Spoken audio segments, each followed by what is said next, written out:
Ini untuk semua aspek. Saya berikan ijazah amalan dari guru-guru kami juga untuk semua aspek. Jadi kalau ilmu insya Allah meningkat lebih kuat, kalau bisnis, kalau bekerja itu lebih lancar dan dilindungi oleh Allah, ya berkah. Kalau di birokrasi, di kedudukan, di apapun, itu pun diangkat oleh Allah dengan cara yang baik dan terhormat, ya karirnya di semua aspek. Satu sholat amalannya. Nah, bukan yang biasa. Bukan yang biasa. Kalau bisa jaga yang 40 rakaat yang sering saya sampaikan. 17 rakaat sholat fardu. Sudah? 12 rakaat rawatib. 11 rakaat yang tahajud. Jumlahnya 40. Ya? 17 rakaat sholat fardu. Kalau ini wajib. Kalau wajib standar, ya mau kaya mau tidak ya sholat 17 rakaat juga. Mau pintar mau tidak 17 rakaat juga. Jelas ya? Rumusnya 24434. Ya itu ya nomor aksesnya 24434. 2 subuh, 4 zuhur, 4 asar, 3 maghrib, 4 isya. Ya. Jangan sampai miss call. Kalaupun miss call harus khairayyarah, ya kan? Bukan syarrayyarah. Baik, pasti yang miss call muadzin Allahu akbar khairayyarah. Ya. Baru adzan belum qomat syarrayyarah. Ya? Oke. Teruskan yang 12 itu hadisnya sahih. Perhatikan baik-baik. Man shalla isnatai asyrata rak'atan fi yaumin wa lailatin. Siapa yang menunaikan salat sunnah 12 rakaat yang mengiringi salat fardunya siang dan malam. Sudah arba'an qabla dhuhri, 4 rakaat sebelum zuhur. 4 rakaat sebelum zuhur. Teknisnya bisa langsung 4 atau 2 kemudian salam, 2 rakaat lagi salam. Jelas? Baik. Kemudian arba'an qabla dhuhri, rak'ataini ba'daha, 2 rakaat setelahnya. Setelah zuhur 2 rakaat. 4 tambah 2 berapa? 6. Rak'ataini ba'dal maghrib, 2 rakaat setelah maghrib. 6 tambah 2 8. Rak'ataini ba'dal isya, 2 rakaat setelah isya. 8 tambah 2 10. Rak'ataini qabla al-fajri, 2 rakaat sebelum subuh. 12 ya. Jaga yang 12 ini. Jaga yang 12. Kalau sebelum zuhur tidak memungkinkan 4, misal sebelum zuhur, karena kasusnya bisa berbeda. Ada Ibnu Umar, Abdullah bin Umar radhiyallahu taala anhuma menemukan kasus berbeda, seperti Anda di kantoran waktu singkat saat Ramadan, kan? Dapatnya cuma mungkin 2. Maka ada hadis dari Nabi sallallahu alaihi wasallam riwayat Ibnu Umar. Qala au kama qala hafidtu an Rasulillah sallallahu alaihi wasallam 10 rakaat. Saya hafal dari Nabi 10 rakaat. Kalau tidak sempat sebelum zuhur 4, boleh 2. Nah, dari Ibnu Umar ini sebelum zuhurnya 2 rakaat. Sebelum zuhurnya berapa? 2 rakaat. Jadi kalau bisa 4, kalau tidak memungkinkan berapa? 2. Orang yang terbiasa 4, lalu karena kondisi tertentu dia mengerjakan 2, tetap dicatatkan oleh malaikat 4 jumlahnya. Dari mana dalilnya? Hadis. Idza maridal 'abdu aw safar kutiba lahu misla ma kana 'alaihi muqiman sahiha. Kalau seseorang sakit atau bepergian jauh atau dia sedang punya uzur syar'i seperti 2 hal tadi, dan tak mampu melakukan amalan rutinnya seperti biasa, maka tetap dituliskan pahalanya sempurna seperti rutin dan mukimnya. Contoh, ibu mohon maaf ya bu ya, mohon maaf, perempuan dalam keadaan suci, sholat subuhnya berapa rakaat? 2 ya, 2 kan nggak mungkin 3 kan? Baik ya, 2 rakaat. Salat qabliyahnya berapa rakaat? 2 rakaat. Baik. Setelah itu baca Quran enggak? Alhamdulillah. Bisa 1 halaman, kan? Bisa. Ibu kerjakan saat suci. Saat sedang tidak suci, masa haid tiba, salat tidak? Tidak. Baca Quran tidak. Nah, kalau punya kebiasaan sholat, baca Quran, dan tiba masa haidnya, itu pahalanya tetap dituliskan sesuai kebiasaannya. Harus tahu itu. Makanya manfaatkan, karena kalau sudah tiba masa monofos, sama. Itu Allah tuh memberikan kemuliaan khusus. Makanya Bu, kalau ngaji dengan ustadz-ustadz tertentu, bikin kurikulum ngajinya fikih perempuan aja, gak usah jauh-jauh. Fikih perempuan. Keluarkan, karena banyak pahala mengalir di dalamnya. Ya. Dan kadang-kadang saya suka bingung kalau bahas fikih rumah tangga itu kenapa yang tegang-tegang gitu. Sekarang fikih parenting sekarang tuh kayaknya menegangkan antara surga neraka aja tuh. Tanggung jawab suami, hati-hati dengan istri. Padahal Qur'annya mengatakan rumah tangga itu penuh dengan permainan yang menyenangkan. Yang ada banyak candanya. Gitu. Coba keluarkan tuh hadis-hadis itu ya. Ibu tahu salah satu istri Nabi ada namanya Sayyidah Saudah binti Zam'ah. Itu sepuh Bu. Usianya sekitar 70 tahunan ke atas. Dan beliau, Nabi SAW bangunkan rumahnya, itu kamarnya di samping Sayyidah Aisyah, dekat Raudhah. Sepuhnya luar biasa, hobinya bikin makanan, masak. Satu kali ketika beliau sedang ngolah tepung, Nabi pulang, pas kemudian bagiannya Sayyidah Saudah binti Zam'ah datang sedang ngolah tepung, atau dalam riwayat atau kama hadas, itu dicolek tepungnya. Bermain, bercanda, dicolekkan di keningnya, di kening istrinya. Itu sudah sepuh, dicolekkan, masih bercanda, masih tertawa. Kalau bahasa kita masih panggil sayang gitu. Ini kapan kakek nenek masih bilang sayang dan canda. Ini penuh dengan demikian ya. Ini yang mau saya kembalikan ya, nilai-nilai tadi. Jadi kembali ke sini, Bapak Ibu sekalian, kembali ke sini. Ya, urutkan lagi, kita agak cepat masuk ke dalam pembagiannya. Detil pada pembahasan ini, satu salat 40 rakaat. Sudah?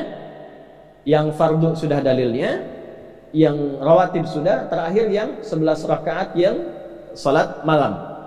Ya, 11 rakaat yang salat malam. Nah, ini 11 rakaat ini bisa warming up dulu 2 rakaat tanpa baca surat Al-Fatihah saja.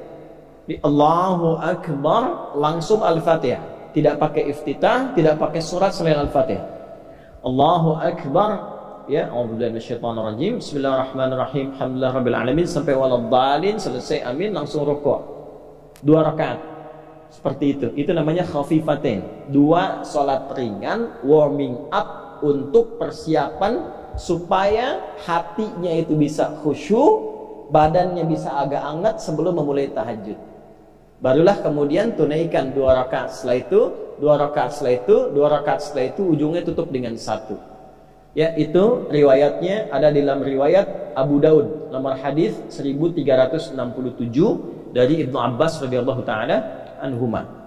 Ya, juga disampaikan dalam riwayat Ibnu Umar radhiyallahu taala anhuma ketika beliau mengatakan dari Nabi sallallahu alaihi wasallam, "Salatul laili masna masna." Fa idza khasya ahadakumul fajra falyutir rak'atan wahidah. Kalau pengen mulai tahajud 2 rakaat dulu sampai merasa enak. Dan tolong ingat ya, tolong nggak usah panjang-panjang dulu suratnya. Untuk berlatih 11, mulai dengan 2 dulu. Kalau belum sempat 11, 2 dulu. 2 rakaat aja. Tolong mohon jangan paksa tambah 2 rakaat. Itu pun bangunnya jangan terlalu malam. Jangan terlalu awal malam. Subuh jam berapa sekarang? Terjadi perbedaan pendapat. Oke, 4.25 lah ya. Misal 4.21, 4.20 lah. Pas ya. Misal kita ambil tengah-tengah 4.20. Sudah, bangun 4 kurang seperempat. Jam 4 kurang seperempat. Karena hadisnya mengatakan ada persiapan sebelum wudhu. Ya. Karena Nabi sallallahu alaihi wasallam adalah kebiasaan Nabi sallallahu alaihi wasallam idza staiqadha min naumihi, kalau bangun dari tidurnya fajalasa, duduk dulu. Duduk. Wa masaha bi yadihi min athari naumi, kemudian menghapus bekas ngantuknya. Ya, menghapus jejak ngantuk dengan bagian tangan yang bersih. Itu kan butuh waktu. Ya. 4.15 bangun. Duduk dulu, atur alarm.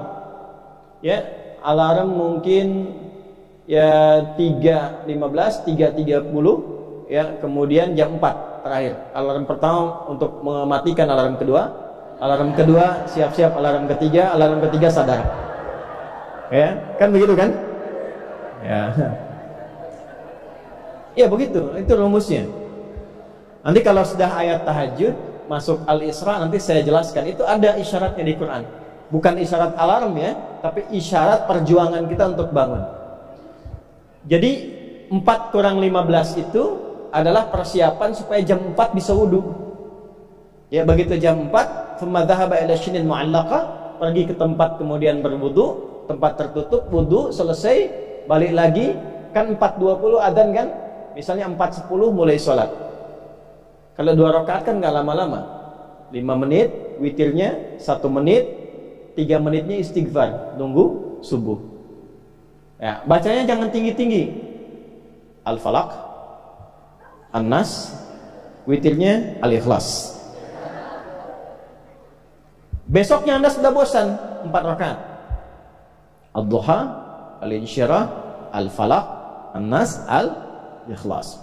Besoknya terus sampai bosan, tambah 6 rakaat sampai konsisten 11. Jelas? Mulai dengan seperti itu, 11 tambah 12 kan berapa? 23 tambah 17, 40. Tolong jaga ini, selama hidup tunaikan aja. Kalau tidak percaya, silahkan coba, nanti lihat apa perubahan yang terjadi dalam kehidupan. Demi Allah saya katakan, silahkan coba. Yang kedua Al-Quran. Yang kedua apa? Al-Quran. Kan ada 3 tadi ya. 1 salat, kedua Al-Quran. Jangan lewatkan 1 hari tanpa baca Al-Quran, walaupun hanya 1 ayat. Walaupun hanya 1 ayat. Walaupun keterlaluan sih 1 ayat itu ya. Alif Lam Mim dah. Pesan Ustaz kan 1 ayat. Nun dah. Okay. 1 halaman. Nah, biasanya begini, semakin banyak dibaca, semakin terjadi perubahan yang berbeda. Kalau ingin nguji begini, hari ini baca 1 halaman, besok baca 2 halaman. Nanti lihat perubahan yang terjadi antara hari ini dengan besok. Pasti ada pengaruh. Paling minimal, Allah akan jaga keadaan diri kita dari berbagai bentuk kegelisahan. Semua tenang aja. Ada masalah apapun, kasih ketenangan, kasih ketenangan. Dan ketenangan itu paling mudah melahirkan solusi. Jelas? Oke, 2 Al-Quran. 3 kira-kira apa? 3 apa kira-kira? 3 jaga wudhu. Apa kayak? Oh, jaga wudhu. Oh. 1 sholat, 2 Al-Quran, 3 apa? Jaga wudhu. Apa dampak psikologisnya jaga wudhu? Tidak ingin batal wudhunya. Kalau orang tidak ingin batal, maaf kalau kebanyakan bohong batal tidak. Maksiat itu batal maknawi. Makanya orang punya wudhu itu pasti kalau dia selalu jaga wudhunya akan terjaga dalam kebaikan. Karena fungsi wudhu salah satunya mencegah maksiat. Itulah sebabnya setelah wudhu kita doa taubat. Coba selesai wudhu kok taubat.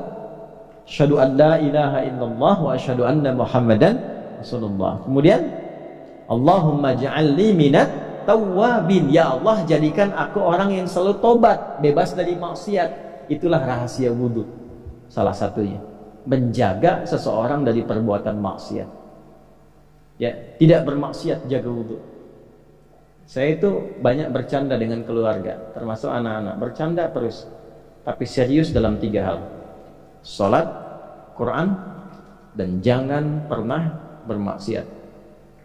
Itu kalau anak saya itu pegang, Bu, Pak, ini cerita aja ya, pegang mushaf gak benar aja, itu bisa saya lempar dari jauh.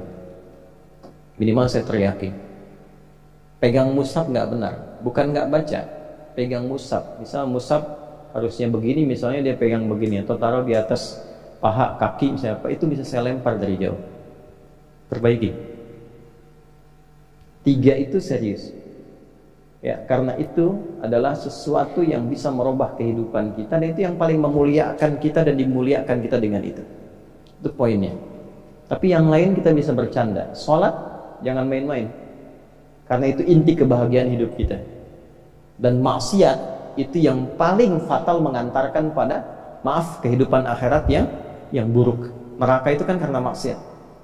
Nah, 3 itu ya, tolong jaga. Nanti lihat perbedaannya. Silahkan bedakan rasanya, rasakan bedanya, dan pasti akan terkenal.